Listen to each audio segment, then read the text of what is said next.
ఈ లోకంలో కొంతమంది గురుడివారిగా జన్మిస్తూ ఉంటాం. వాళ్ళని పుట్టుగుడ్డి వాళ్ళు అని పిలుస్తాం. కొంతమంది యాక్సిడెంటల్‌గా ప్రమాద బారిన పడిపోయి చూపును కోల్పోతూ ఉంటారు. వారు గుడ్డివారిగానే మనకు కనిపిస్తూ ఉంటారు. మరికొంతమంది కాలక్రమేణంలో వయసొచ్చిన తర్వాత ఇక ఆ చూపు తగ్గిపోయి, మందమైపోయి, చివరికి దృష్టి కానరాకుండా పోగొట్టుకుంటారు. వాళ్ళను కూడా కాలక్రమేణా ముసలివాళ్ళైపోయిన తర్వాత గుడ్డివారుగానే పరిగణిస్తూ ఉంటాం.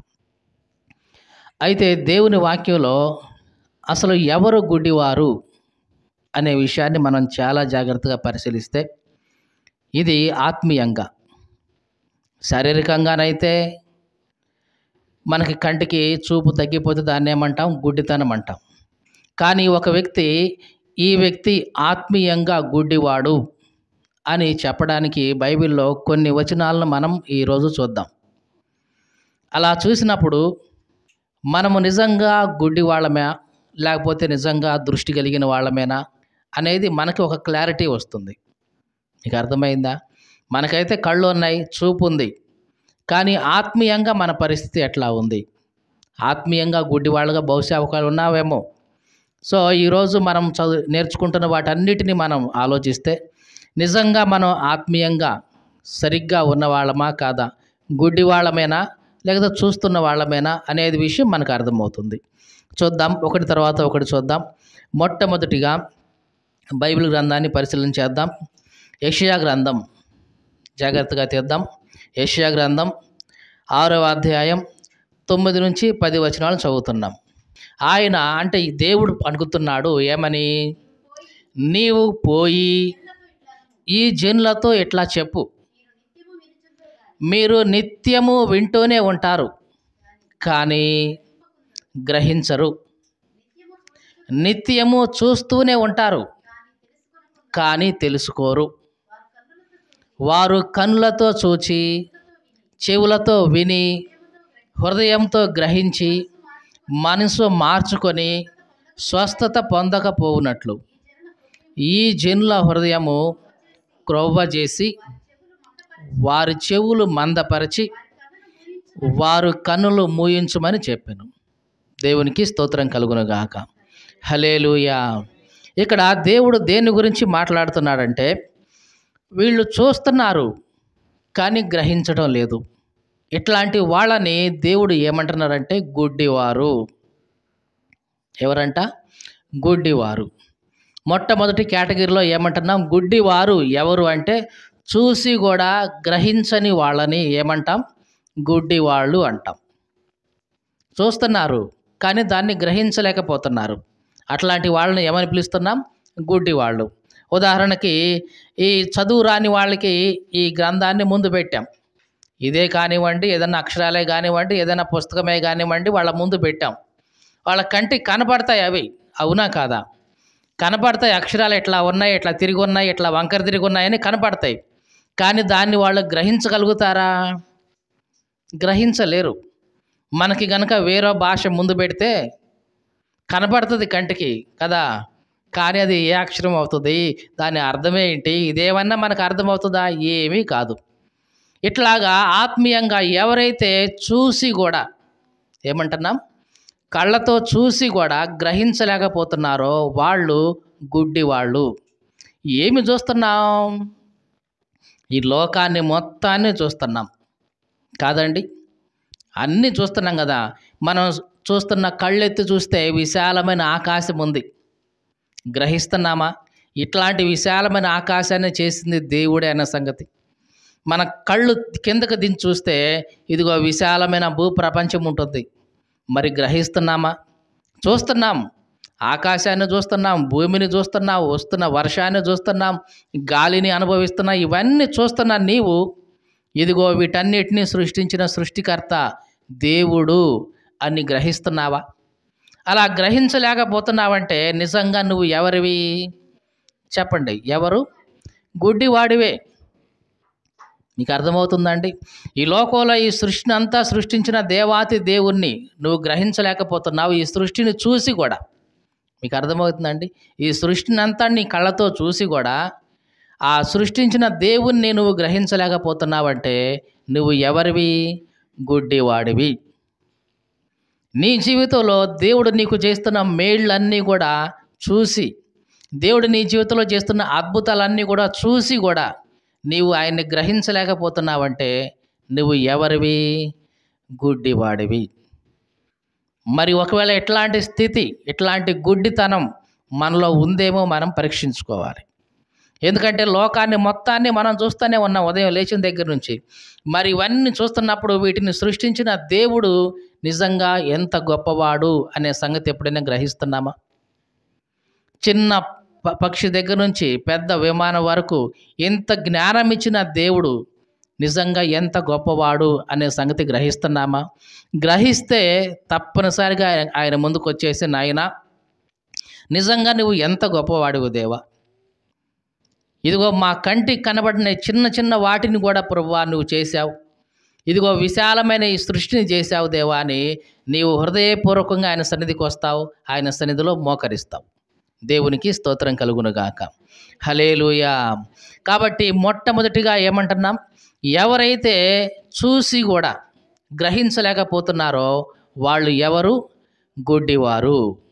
ఇక రెండవదిగా చూద్దాం. ద్వితీయోపదేశకాండం తీద్దాం. బైబిల్ ఉన్న వారందరూ కూడా ద్వితీయోపదేశకాండం 16వ అధ్యాయం 19వ వచనం. నీవు న్యాయము తప్పి తీర్పు తీర్చకూడదు, పక్షపాతం చేయకూడదు, లంచము పుచ్చుకొనకూడదు. ఎలాగంటే లంచం అనేది జ్ఞానుల కన్నులకు గుడ్డితనం కలుగజేస్తుంది. ఈ దేవుడు ఏమన్నాడు ఇక్కడ? నీవు న్యాయం తిప్పివేయకూడదు, ఇంకా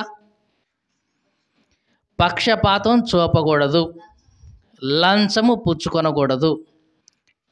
ఇంకా లంచం ఏం చేస్తుందంట? జ్ఞానుల కన్నులకు గుడ్డితనం కలుగజేస్తుంది. ఇది లంచం ద్వారా జరిగే పరిస్థితి. అంటే లంచం ఎవరైతే తీసుకుంటారో వాళ్ళ కళ్ళు ఏమవుతాయంట? గుడ్డితనంతో ముయ్యబడతాయి. అలా గుడ్డితనంతో ముయ్యబడిన కళ్ళు ఏం చేస్తాయి? పక్షపాతం చూపిస్తాయి. మీకు అర్థమైందా? పక్షపాతం ఎందుకు వస్తుందంటే అక్కడ లంచం పుచ్చుకున్నాడు, అక్కడ లంచం తీసుకున్నాడు కాబట్టి అటువైపు మాట్లాడుతున్నాడు. మరి అటువైపు న్యాయం లేదుగా. అయినా సరే న్యాయాన్ని తిప్పివేయడం కోసం, అవినీతిని గెలిపించడం కోసం ఏం చేస్తున్నాడు ఆయన? అటువైపు మాట్లాడుతూ ఉన్నాడు, పక్షపాతం వహిస్తున్నాడు. కాబట్టి ఇట్లాగా ఎవరైతే లంచం తీసుకొని న్యాయాన్ని తిప్పివేస్తూ ఉంటారో అట్లాంటి వాళ్ళందరినీ కూడా దేవుడు ఏమంటున్నాడు? గుడ్డివారు. ఈ లోకంలో నిజంగా ఇట్లాంటి గుడ్డివాళ్ళు ఎంతమంది ఉన్నారో లోకంలో ఉన్నారు కదండి. మరి ముఖ్యంగా గవర్నమెంట్ ఆఫీసుల్లో జరుగుతూనే ఉంటుంది ఇది. ఎంత లేదన్నా సరే ఎంతో కొంత తీసుకుంటారు, దాన్ని తిప్పేస్తారు. న్యాయస్థానాల్లో సైతం ఎట్లా జరుగుతుంది? లంచం ఇస్తే చాలు, డబ్బులు ఇస్తే చాలు, వాడు తప్పు చేసినా సరే వీడు ఏ తప్పు చేయలేదు అని వాదించి నిరూపించే గొప్ప గొప్ప లాయర్లు కూడా ఉన్నారు. తప్పు తెలుసు, వాడు చేశాడన్న సంగతి తెలుసు, వాడు ఒప్పుకుంటాడు, ఏమంటే నేను తప్పు చేశానండి, ఇట్లా ఒక హత్య చేశాను, ఇది ఎట్లా ఒక తప్పు చేశాను, అయినా సరే మీరు నన్ను దీని నుంచి విడిపించాలి, ఇదిగో ఎంత ఇస్తాను అని అంటే చాలు, అవన్నీ తీసుకొని ఇక అతనికి అనుకూలంగా ఏవైతే ఉన్నాయో ఉన్న వాటిని లేని వాటిని మొత్తాన్ని పుట్టించి అతని తప్పుని ఒప్పుగా చూపించి ఇతడు ఏ తప్పు చేయలేదు, నిరపరాధి నా క్లయింటు అని చివరికి వాదించి నిరపరాధిగా బయటకు తీసుకొచ్చేవాళ్ళు ఉన్నారు. ఇదంతా ఎందుకంటున్నాం? ఇట్లాంటి వాళ్ళందరినీ కూడా బైబిల్ ఏమని చెప్తుందంటే గుడ్డి వాళ్ళు, న్యాయాన్ని తిప్పివేసేవాళ్ళు, అక్రమాన్ని క్రమంగా చూపించేవాళ్ళు, అవినీతిని చూపించేవాళ్ళు, ఇట్లాంటి వాళ్ళందరూ ఎవరంట? గుడ్డివాళ్ళు. ఒకవేళ మన జీవితంలో కూడా ఎట్లా ఉందేమో పక్షపాత ధోరణి. ఏమంటున్నాం? పక్షపాత ధోరణి అంటే మనవాడై ఉంటే చాలు, తప్పు చేసినా సరే నీ తప్పు నీ వైపే ఉందని మాత్రం చెప్పం. ఎందుకంటే మనవాడు కదా, మన కులపోడు, మన జాతోడు, మన ఇంటి పేరటోడు, ఒంటి పేరటోడు ఇవన్నీ ఉంటాయి కదా. కాబట్టి ఇవన్నిటిని మనం ఆలోచించుకొని న్యాయాన్ని తిప్పివేస్తే గనక మనం కూడా ఎట్లాంటి వాళ్ళం? గుడ్డి వాళ్ళమే. కాబట్టి 2 విషయాల్లో ఇక్కడ మనం గుడ్డి వాళ్ళగా దేవుని వాక్యం మనకు చెప్తుంది. మొదటిది ఏమిటి? చూచి కూడా గ్రహించకపోతే. మన జీవితాల్లో జరుగుతున్న దేవుని కార్యాలు, అద్భుత కార్యాలు ఇవన్నీ చూసి కూడా మనం గ్రహించలేకపోతే దేవుణ్ణి, మనం ఎవరు అంట? గుడ్డి వాళ్ళమే. తరువాత లంచం పుచ్చుకుంటే, న్యాయాన్ని తిప్పివేయడం కోసం, అన్యాయాన్ని జరిగించడం కోసం లంచం పుచ్చుకుంటే అది కూడా ఏమంటున్నాం? గుడ్డితనమే. ఇంకొక మాట కూడా చూద్దాం. న్యాయాధిపతుల గ్రంథం 16వ అధ్యాయం 21వ వచనం. అప్పుడు ఫిలిష్తీయులు అతన్ని పట్టుకొని అతని కన్నుల్ని ఊడదీసి గాజాకు అతన్ని తీసుకుని వచ్చారు. జాగ్రత్తగా చూడండి, ఎవరి గురించి మాట్లాడుతున్నామంటే ఇక్కడ సంసోను అని ఒక బలవంతుడు ఉన్నాడు. ఇతడు పుట్టుకతోనే ఒక కారణ జన్ముడు. ఎట్లాంటి వాడు అంటున్నాం? కారణ జన్ముడు. అంటే ఇతని పుట్టుకకు ఒక కారణం ఉంది. ఏమిటి ఆ కారణం అంటే ఇశ్రాయేలీయుల్ని విడిపించాలి, వాళ్ళ శత్రువుల నుంచి విడిపించాలి. ఈ కారణంతోనే అతను పుట్టాడు. అతను గర్భంలో ఉన్నప్పుడే దేవదూత వచ్చి చెప్పింది ఏమని? అమ్మా, ఇదిగో నీకు పుట్టబోయే శిశువు ఇట్లా ఉంటాడు, కాబట్టి నీవు ద్రాక్ష రసాన్ని కానీ మద్యాన్ని అట్లాంటిదే ముట్టుకోకు మాకు. అతడు పుట్టిన దగ్గర నుంచి చనిపోయేదాకా దేవునికి నాజీరు చేయబడతాడు. నాజీరు అంటే దేవునికి ప్రతిష్ఠితమైన వాడు. ఇంకా వాడి తల మీద మంగళ కత్తి కూడా రాకూడదు. అట్లా ఉండేది నాజీరు వ్రతం అనేవాళ్ళు. ఇప్పుడు మనవాళ్ళు 40 రోజులు వ్రతం అంటున్నారు. ఇది నాజీరుతనం కాదు. నాజీరుతనం అంటే దేవుని కోసం సంపూర్ణంగా ప్రతిష్ఠించబడటం. ఇక అతని తల మీదకి ఈ మంగళ కత్తి రాకూడదు. ఇక అతడు శవాన్ని ముట్టుకోకూడదు. ఇట్లాంటి కండిషన్లన్నీ ఉంటాయి నాజీరుకి. ఈ సంసోను పుట్టింది మొదలుకొని నాజీరుగా దేవుని కోసం ప్రతిష్ఠించబడ్డవాడు. అట్లాంటి వాడు కాస్త ఎదిగిన తర్వాత తల్లిదండ్రుల మాట వినక, ఈ తల్లిదండ్రులు ఏమనుకున్నారంటే దేవుని సంకల్పం ప్రకారం పుట్టాడు కదా, ప్రజలను రక్షించడం కోసమే ఏదో ఒకటి దేవుడు ఇతన్ని ప్రేరేపిస్తున్నాడేమో అని అనుకున్నారు. కానీ ఇతను ఏం చేశాడంటే గాజాకి వెళ్ళాడు. అక్కడ వేసిన ఒక ఆమెను చూశాడు. వేసిని చూసి ఆ వేసితో వ్యభిచారం చేయడం ప్రారంభించాడు. అట్లాగా వెళ్ళిన ప్రతి చోట కామతప్తుడుగా తన వ్యభిచారపు అలవాటుని అట్లా కొనసాగిస్తూ పోయాడు. అలాగా వెళ్తున్న ఒకనొక సమయంలో దెలీలా అనే ఒక వేశ్య దగ్గరికి వెళ్ళాడు. ఈ దెలీలా అనే వేశ్య చక్కగా ఈ సంసోని నిద్రపుచ్చి తనకి చక్కగా గుండు కొరిగించేసింది. ఏందండి గుండు కొరిగిస్తే ఏమైందండి అంటే దేవుని యొక్క శక్తి, ఆ దేవుని యొక్క ఆత్మ అతని నాజీరు తత్వాన్ని బట్టి అతనికి వచ్చేస్తూ ఉండేది. అంటే అతను పుట్టినప్పటి నుంచి అతని తల మీద క్షౌరపు కత్తి అనేది పడలేదు. అంటే ఆ జుట్టు దేనికి సంబంధించిన దేవుడు ఇతన్ని ప్రతిష్ఠించుకున్నాడు. ఎప్పుడైతే ఇతను జుట్టు గట్టిగా విదిలించుకుంటాడో వెంటనే దేవుని ఆత్మ తనలోనికి వచ్చి తనకు బలం ఇచ్చేది. ఇతని బలం ఈ జుట్టులోనే ఉంది అనే సంగతి తెలిసి ఫిలిష్తీయులందరూ కూడా ఈ దెలీలాతో లంచం ఇచ్చేశారు. దెలీలాకి, అమ్మ మేము 11 మంది ఉన్నాం, ఇదిగో ఎంత ఇస్తాం మీకు అని చెప్పి ఆమెకు లంచం ఇచ్చేశారు. ఏమే చిన్నగా సంసోను రాగానే, వ్యభిచారానికి అలవాటు పడినవాడు కదా, సంసోను రాగానే చక్కగా నిద్రపుచ్చేసి 4-5 సార్లు అట్లా చేశాడు. కానీ చివరిసారి ఆమె మరీ విసిగిస్తూ ఉంటే, ప్రాణం పోయేదాకా విసిగిస్తే ఇక పట్టలేక చెప్పేశాడు, ఇదిగో చిన్నప్పటి నుంచి ఇదిగో ఈ జుట్టు మీద కత్తిరి అనేది పడలేదు, ఈ జుట్టు తీసేస్తే ఇక నేను ఎప్పటిలాగానే మామూలు మనిషిని అయిపోతాను, నాకు ఏ బలం ఉండదు అని చెప్పాడు. ఇక అర్థమైంది ఆమెకి. చిన్నగా నిద్రపుచ్చేసింది, చిన్నగా గుండు చేసేసింది. ఇక ఎప్పటిలాగానే బలం ఉందనుకున్నాడు. తిర చూస్తే ఏముంది, వెంట్రుకలు లేవు, ఇంకా అయిపోయింది. ఇక ఫిలిష్తీయులు అతన్ని తీసుకుని పోయి ఇక అతనికి అతని కళ్ళల్లో ఆ ఇనుప చువ్వలు గుచ్చేసి అతన్ని గుడ్డివాడిగా చేశారు. చివరికి ఏమైందో చూడండి. ఏ కళ్ళతోనైతే ఆ స్త్రీని చూసి వ్యభిచార కోపంలోకి దిగాడో ఆ కళ్ళు చివరికి ఏమైపోయినాయి, గుడ్డితనం వచ్చేసేలాగా దేవుడు చేశాడు. అంటే ఎవరైతే వ్యభిచారంలో జీవిస్తుంటారో వాళ్ళు ఎట్లాంటి వారుగా ఉంటారంటే గుడ్డివారిగా ఉంటారు. గుడ్డివారు అయిపోతారు. వాళ్ళ కంటికి ఏది ఇంకా మంచి కనబడదు. ఆ వ్యభిచారంలో ఉన్న స్త్రీ మాత్రమే అందంగా కనబడుతుంది. మిగతా కట్టుకున్న భార్య కూడా అందంగా ఉండదు. ఏమీ వాళ్ళ కంటికి కనబడవు. ఇంకా పిల్లలు ఉన్నారే, కనీసం వాళ్ళకి మంచి చెడ్డ చూడాలి, ఇవేమీ వాళ్ళ కన్ను కనబడవు. ఆ విధంగా వ్యభిచారం అనేది మనిషిని ఏం చేస్తుంది? గుడ్డితనంలోకి నడిపిస్తూ ఉంటుంది. ఈ మాటలు వింటున్న ప్రియ సహోదరి సహోదరుడా, ఒకవేళ నీ జీవితంలో కానీ ఇట్లాంటిది గుడ్డితనం ఒకవేళ ఉంటే తప్పనిసరిగా దేవుని సన్నిధికి వెళ్ళి, ప్రభువా నేను గుడ్డివాడిగా ఉన్నాను ప్రభువా, ఈ విషయంలో దయచేసి నేను ఈ విషయంలోంచి నాకు బయటపడేలాగా సహాయం చేయి ప్రభువా అని నీవు అడగాలి. కాబట్టి ఎవరైతే ఇట్లా వ్యభిచారపు ఆలోచనలు కలిగి ఉంటారో, వ్యభిచారపు చూపు కలిగి ఉంటారో, మోహపు చూపు కలిగి ఉంటారో, అట్లాంటి వాళ్ళందరినీ కూడా దేవుని వాక్యం ఏమి సెలవిస్తుందంటే వీళ్ళు గుడ్డివాళ్ళు. ఒకవేళ ఎట్లాంటి గుడ్డితనం కనుక మనలో ఉంటే దేవుని సన్నిధిలో మనం పరీక్షించుకొని దాని నుంచి బయటపడాలి. ఇప్పుడు వరకు 3 విషయాలు మనం నేర్చుకున్నాం గుడ్డితనం అనే దాన్ని. మొదటిది ఏమి నేర్చుకున్నాం చెప్పండి? కళ్ళు ఉండి కూడా దేవుని కార్యాలు గ్రహించని వాళ్ళు గుడ్డివాళ్ళు. రెండవది, లంచం ఎవరైతే పుచ్చుకుంటారో అట్లాంటి వాళ్ళు కూడా గుడ్డివాళ్ళుగా దేవుడి వాక్యం చెప్తుంది. ఇంకా ఎవరైతే వ్యభిచారంలో ఉన్నారో, వ్యభిచారపు చూపులు తలంపులతో ఉన్నారో వాళ్ళు కూడా గుడ్డివాళ్ళు అని చెప్తుంది. ఇక 4వదిగా చూద్దాం, 2వ కొరింథీ పత్రిక 4వ అధ్యాయం 4వ వచనం. దేవుని స్వరూపి అయి ఉన్న క్రీస్తు మహిమను కనబరిచే సువార్త యొక్క ప్రకాశం వారికి ప్రకాశింపకుండునట్లు ఈ యుగ సంబంధమైన దేవత అవిశ్వాసులైన వారి మనోనేత్రాలకు గుడ్డితనం కలుగజేసింది. జాగ్రత్తగా చూడండి, దేవుడు ఏమంటున్నాడు? దేవుని వాక్యం, దేవుని యొక్క సువార్త అనే ప్రకాశం వెలుగుతూ ఉంది లోకంలో.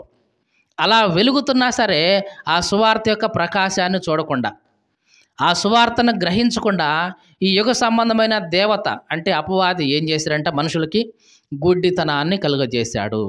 అంటే సువార్త మీరు నమ్మొద్దు, దేవుని దగ్గరకు మీరు వెళ్ళొద్దు, ప్రార్థనకు మీరు వెళ్ళాల్సిన పని లేదు, ప్రార్థనకు వెళ్ళకపోయినా దేవుని నమ్మకపోయినా సువార్త వినకపోయినా మీకు అంతా మంచిగానే ఉంటుంది కదా, నీకేం ఇబ్బంది లేదు అనేలాగా వాళ్ళకి ఏం చేశారంట? గుడ్డితనాన్ని కలుగజేశాడు. అంటే ఎవరైతే దేవుని యొక్క సువార్తను నమ్మలేదో, నమ్మి ఆయన సన్నిధికి రాలేదో అట్లాంటి వాళ్ళందరినీ కూడా దేవుని వాక్యం ఏం సెలవిస్తుంది? వీళ్ళు గుడ్డివారు. వీళ్ళకి వచ్చిన గుడ్డితనం వీళ్ళ మనసుకు వచ్చింది. దేనికి వచ్చిందంట? మనోనేత్రాలకు గుడ్డితనం వచ్చింది. అంటే మనసు యొక్క కళ్ళకి గుడ్డితనం వచ్చేసింది.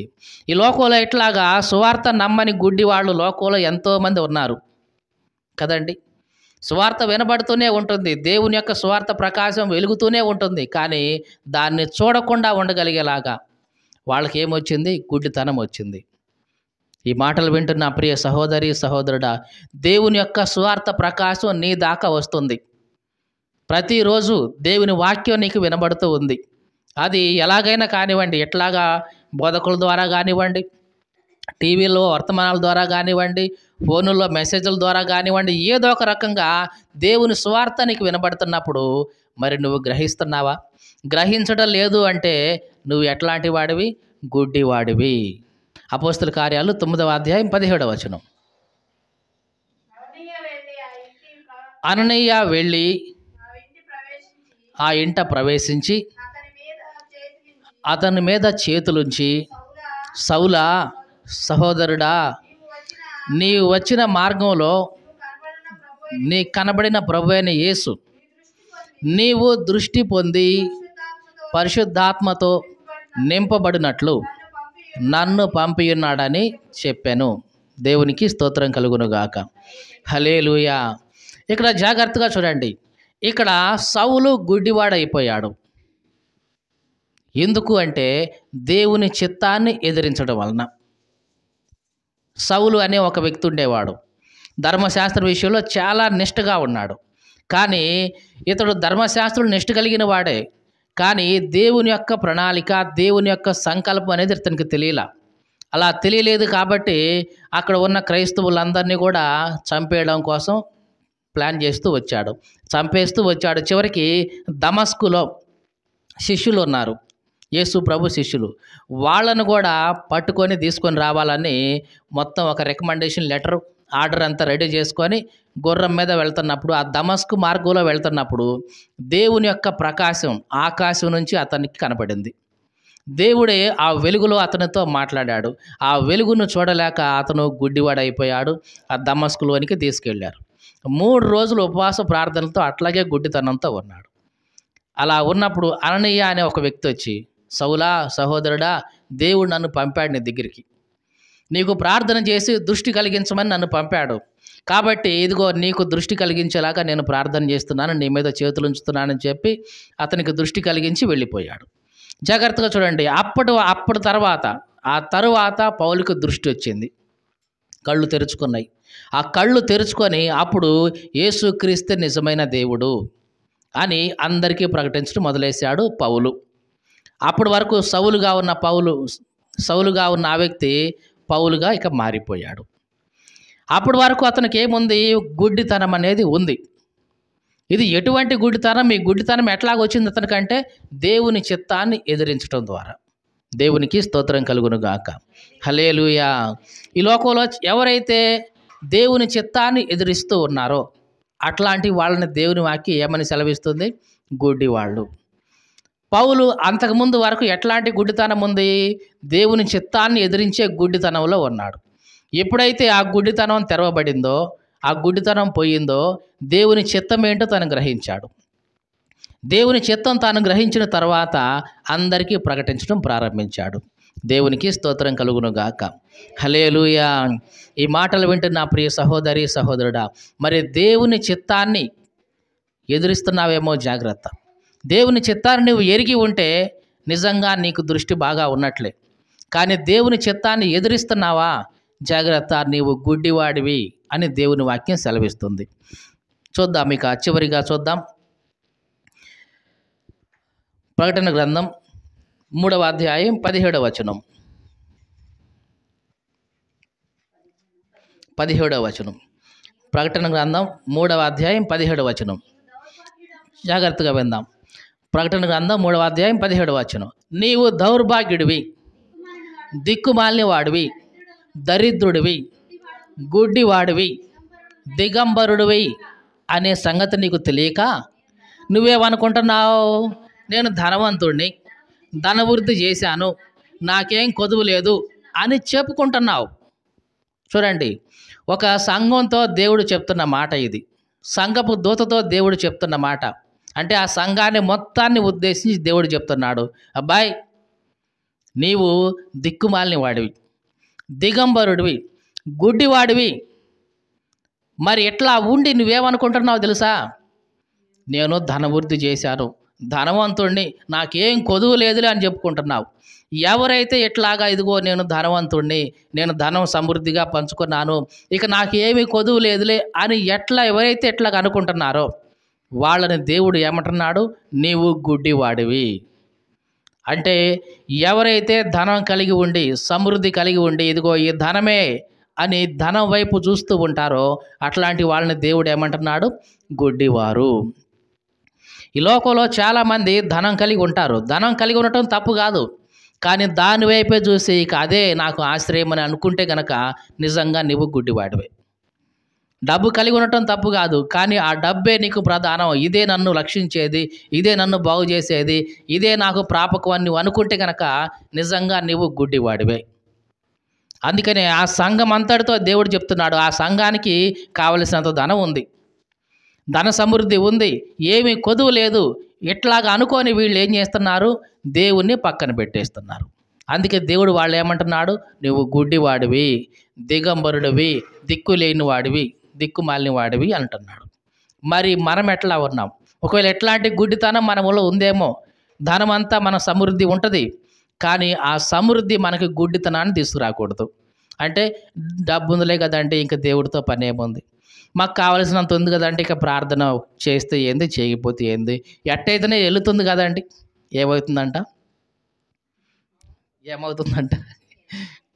బాగానే జరుగుతుంది కదండి, ఇక ప్రార్థనకు పోకపోతే, జరగకపోతే ప్రార్థనకు పోవాలి అని ఎట్లా అనుకుంటున్నామంటే జాగ్రత్త, నీవు గుడ్డితనంలో ఉన్నావు. 2వ రాజుల గ్రంథం 6వ అధ్యాయం 17వ వచనం చదువుదాం. యెహోవా వీడు చూచున్నట్లు దయచేసి వీని కళ్ళను తెరువు అని ఎలీషా ప్రార్థన చేస్తే యెహోవా ఆ పనివాడి యొక్క కళ్ళు తెరవజేశాడు. కాబట్టి వాడు ఎలీషా చుట్టూ పర్వతములు అగ్ని రథముల చేత గుర్రముల చేత నిండి ఉండటం చూశాడు. జాగ్రత్తగా చూడండి, ఇక్కడ ఎలీషా అనే ఒక సేవకుడు ఉన్నాడు. ఆ ఎలీషా దగ్గర ఒక పనివాడు ఉన్నాడు. ఈ ఎలీషా ఎంత గొప్పవాడంటే శత్రువు రాజు ఇశ్రాయేలు దేశం మీద కుట్ర బన్నుతూ ఉంటే మంత్రుని దగ్గర పెట్టుకొని, ఇదిగో మరి ఎప్పుడు పోదాం ఇశ్రాయేలు దేశం మీదకి, ఎక్కడ మాటేద్దాం, ఎక్కడ దండు నిలుపుదాం, ఎట్లాగా ఆక్రమించుకుందాం అని వీళ్ళు డిస్కస్ చేసుకుంటున్న మాటలన్నీ కూడా వినగలిగిన వాడు. మీకు అర్థమైందా? రాజు ఎక్కడో అంతఃపురంలో ఉండి మంత్రితో సంభాషణ చేసి ఆ సంభాషణ విని ఈ ప్రవక్త ఇశ్రాయేలు రాజుని హెచ్చరించేవాడు. రాజుగారు పలానా చోట శత్రువులు వచ్చి దండెత్తి ఉన్నారు, మీరు అటు వెళ్ళొద్దు అని ముందుగానే హెచ్చరించేవాడు. రాజుకు ఆ విషయం వెంటనే అర్థమయ్యి మళ్ళీ వేరే దిక్కుకు పోయేవాడు. ఇట్లాగా పోతున్నప్పుడు ఈ శత్రువు రాజు అనుకున్నాడు, మనలో ఎవడో మొత్తానికి ఒక బ్లాక్ షీప్ అనేది ఉంది. బ్లాక్ షీప్ అంటే ఇక్కడ ఉన్న విషయాలు అక్కడికి జారేసేవాడు. ఎవడో ఇశ్రాయేల్ తరపున ఉన్నాడు మనలో, ఉండి మనం మాట్లాడుకునే విషయాలన్నీ చిన్నగా చేరేస్తున్నాడు. ఎవడాడు అంటే వీళ్ళు అన్నారు, అయ్యా మనలో అట్లాంటి వాళ్ళు ఎవరూ లేరు, మరి ఎట్లా పోతుంది విషయం, ఎట్లా లీక్ అవుతుంది అని అంటే, ఏమీ లేదు, ఇశ్రాయేల్ దేశంలో ఎలీషా అనే ప్రవక్త ఉన్నాడు, నీవు అంతఃపురంలో మాట్లాడుకునే మాటలు కూడా విని రాజుకు చెప్పగలిగిన సమర్థుడు ఆయన. అవునా, అట్లాంటోడా, అయితే పోయి అర్జెంటుగా వాడిని పట్టుకొని రండి అని పంపించాడు సైన్యాల్ని. ఈ ఎలీషా పనివాడు ఇద్దరు కూడా ఒక గుహలో ఉన్నారు బస చేసుకుంటూ. తెల్లారేసరికి ఆ గుహ చుట్టూ ఈ శత్రురాజుల యొక్క సైన్యం అంతా చుట్టుముట్టింది. మనకు అనిపిస్తుంది ఇక ఏముంది, అయిపోయింది, ప్రవక్త పని అయిపోయింది అను. ఇక పొద్దున్నే పనివాడు లేచి ఉదయాన్నే బయటకు వచ్చి చూస్తే ఏముంది, చుట్టూ శత్రువులు గుర్రాలు రథాలు సైన్యంతో చుట్టుముట్టి ఉంది ఆ గుహని. అమ్మా ఇక అయిపోయింది, మా పని ఇక అయిపోయింది అని పొయ్యి లేపాడు. అయ్యగారు చూడండి చూడండి ఎవరు వచ్చారో చూడండి అని అంటే చూశాడు. ఓహో వీళ్ళందరూ ఉన్నారు. ఈ ఎలీషా అన్నాడు, భయపడ మాకు, వీళ్ళకేం భయపడ మాకు, ఇంతకంటే గొప్ప సైన్యం ఉంది మనకి అని, ప్రభువా వీడు చూసేలాగా వీడు కళ్ళు తెరువు నాయనా అని ప్రార్థన చేశాడు. వెంటనే దేవుడు అతని కళ్ళు తెరిచాడు. తెరవగానే ఎలీషా ఉన్న ఆ గుహ చుట్టూ అగ్ని రథాలు గుర్రాలు ఇవన్నీ ఉండటం అతడు కళ్ళారా చూశాడు. మీకు అర్థమైందా? దేవుని యొక్క కాపుదల అది. మీకు అర్థమైందండి? దేవుడు గనక మన కళ్ళను తెరిస్తే మన చుట్టూ ఉంటున్నటువంటి దేవుని యొక్క కాపుదల మనం స్పష్టంగా చూడగలుగుతాం. మీకు తెలుసా, మనం పుట్టినది మొదలుకొని మన చుట్టూ కొన్ని దేవదూతలు కాపుదల ఉంటాయి. బాల్యం నుంచి చిన్న పిల్లల దగ్గర నుంచి పెద్ద అయ్యే వరకు, నీవు చనిపోయే వరకు నీ కోసం కొన్ని దేవదూతల్ని దేవుడు అపాయింట్ చేసి ఉంచుతాడు. నీకు పరిచర్య చేయడం కోసం, నిన్ను కాపాడడం కోసం, నేను జాగ్రత్తగా తీసుకెళ్ళడం కోసం, ప్రమాదం ఉంటే దాన్ని తప్పించడం కోసం, వీటన్నిటి కోసం దేవుడు నీకంటూ కొంతమంది దేవదూతలను అపాయింట్ చేసి ఉంచుతాడు. నీవు గర్భంలోంచి బయటకు వచ్చింది మొదలు నీవు మట్టిలోకి కలిసిపోయే అంతవరకు ఆ దేవదూతలు నీకు ఎప్పుడు కూడా కాపుదలుగా ఉంటానే ఉంటారు. నీకై నీవు ఇష్టపూర్వకంగా పోయి దాంట్లో పడితే తప్ప ప్రమాదవశాత్తు జరిగే దానిని వాళ్ళు ఎప్పుడు కూడా కాపాడుతూనే ఉంటారు. అట్లాంటి దేవదూతల యొక్క కాపుదలని నువ్వు కళ్ళారా చూడగలుగుతావు. ఎప్పుడైతే ఎలీషా ఇట్లా ప్రార్థన చేశాడో ఈ పనివాడి కళ్ళు తెరవబడ్డాయి. అంతే, చుట్టూ అగ్ని గుర్రాలు రథాలు చూశాడు. చూసావా మన చుట్టూ ఉన్న సైన్యం ఎంత గొప్పవాళ్ళో చూసావా అంటే, నాయన చూశాను, ఇక నాకు ధైర్యంగానే ఉంది, నాకు ఇంక భయం లేదు అనుకున్నాడు. అప్పుడు ఎలీషా ప్రార్థన చేశాడు, దేవా వీళ్ళందరికీ గుడ్డితనం వచ్చేసేలాగా చెయ్యి అన్నాడు. అంటే శత్రువు యొక్క సైన్యం మొత్తానికి కూడా ఒక రకమైన గుడ్డితనం వచ్చేసింది. ఎదురుగా ఉంది ఎలీషానే, కానీ ఎలీషాని గుర్తుపట్టగలిగే ఆ స్థితి రాలా. ఎలీషా వాళ్ళ దగ్గరికి పోయి, అబ్బాయి మీరు వెదికేది ఇక్కడ కాదు, మీరు వెదికే మనిషిని నేను చూపిస్తాను రండి అని వాళ్ళని తీసుకుపోయి చిన్నగా ఇశ్రాయేలు రాజు ముందుకు పెట్టాడు కోటలోకి. కోటలోకి పోయిన తర్వాత ప్రార్థన చేశాడు, దేవా వీళ్ళు చూసేలాగా మళ్ళా వీళ్ళు కళ్ళు తెరువు అన్నాడు. అప్పుడు దేవుడు వాళ్ళ కళ్ళు తెరిస్తే చివరికి వాళ్ళు ఎక్కడున్నారని తెలిసింది, రాజు కోటలో ఉన్నారు. అమ్మా బుక్ అయిపోయామనుకున్నారు. ఈ ఇశ్రాయేల్ రాజు అన్నాడు, ఎలీషా గారు, ప్రవక్త గారు, ఏం చేయమంటారు వీళ్ళని, చంపేద్దామా అని అంటే, వద్దొద్దు, వీళ్ళు పట్టుబడ్డారు, నీకు శత్రువులు, నువ్వు వాళ్ళకి మంచి భోజనం వండేసి చక్కగా అందరికీ భోజనం పెట్టేద్దాం, వాళ్ళు వాళ్ళ దారిని వాళ్ళని వెళ్ళిపోయేలాగా వదిలేసే అన్నాడు. అంతే, ఇశ్రాయేల్ రాజు అందరికీ భోజనం పెట్టేసి శత్రువులందరికీ కూడా వంట చేసి పెట్టేశాడు. వాళ్ళు తిని మళ్ళీ ఇంక ఇశ్రాయేల్ దేశం వైపు చూస్తే ఒట్టు. అట్లా చేశాడు దేవుడు. ఇదంతా ఎందుకంటున్నామంటే, ఈ పనివాడు తన చుట్టూ ఉన్న దేవుని యొక్క కాపుదలను చూడగలిగే విశ్వాసపు కళ్ళు మూయబడ్డాయి.